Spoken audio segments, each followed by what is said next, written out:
C'est assurément l'ultime opportunité pour les groupes armés encore actifs en RDC de définir leur avenir en optant pour l'une de deux options qui s'offrent à eux.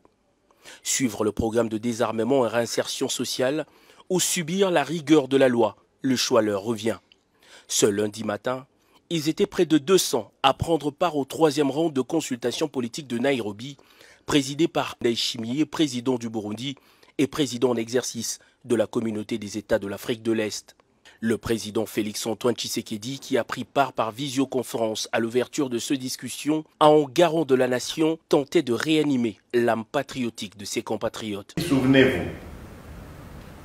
de combien de dialogues, de tables rondes, de conférences nationales nous avons organisées. Combien d'accords n'avons-nous pas signés? À combien de trahisons, d'inconscience communautaire, de barbarie, de tuerie, de massacres n'avons-nous pas assisté? Combien de femmes n'ont-elles pas été violées? Il est temps pour chacun de nous de se détourner de nos actes odieux et de nous engager résolument dans la voie que je vous trace, celle du développement de notre pays, qu'aucun individu ou groupe d'individus ne saurait faire, ni taire, ni étouffer.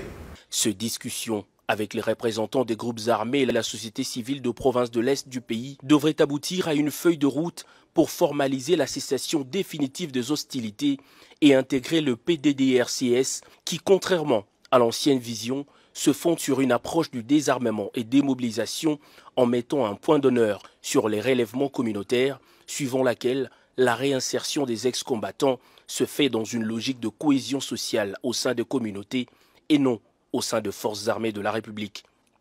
Réduire les inégalités sociales, assurer la prise en charge de jeunes par le programme de développement de 145 territoires, ainsi que la dotation des services de sécurité en capacité adéquate sont là quelques assurances faites par le chef de l'État Félix-Antoine Tshisekedi dans son discours.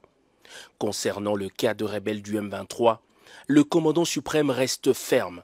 Ce dernier ne pourront prendre part aux consultations de Nairobi qu'à une seule condition, celle du respect strict de la ligne édictée par le communiqué final du mini-sommet du 23 novembre dernier à Luanda.